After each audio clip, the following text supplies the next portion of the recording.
Pergi ke taman memetik bunga, bunga melati di tepi laman. Assalamualaikum pembuka bicara. Mohon izin memulakan ucapan.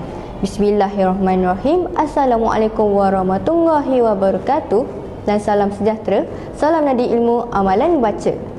Nama saya Manazilah Fatia binti Muhammad Faisal, murid tingkatan 3 di Sekolah Menengah Kebangsaan Lahad dan kod sekolah AEA 2053.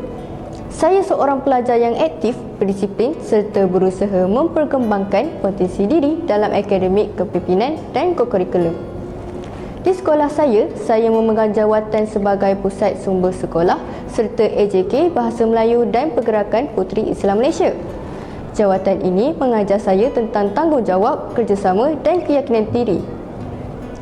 Dari aspek akademik, saya menerima Anugerah Citra Bestari 2025 dan pernah menjadi johan pertandingan pidato peringkat sekolah.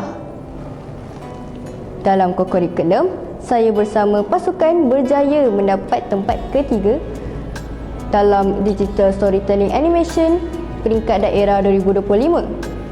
Saya juga aktif dalam program sukarelawan dan gotong royong.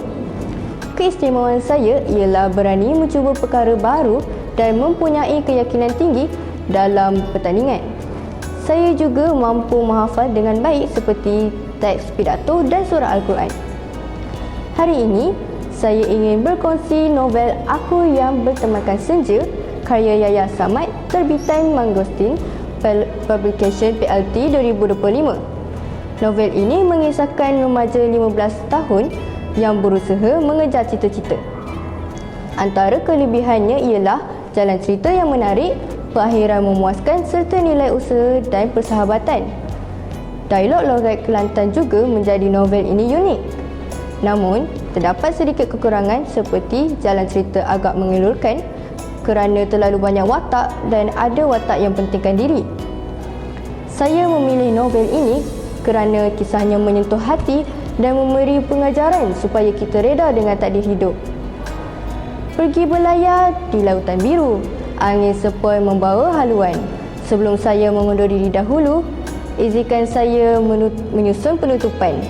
Wabillahi taufiq wal hidayah. Assalamualaikum warahmatullahi wabarakatuh.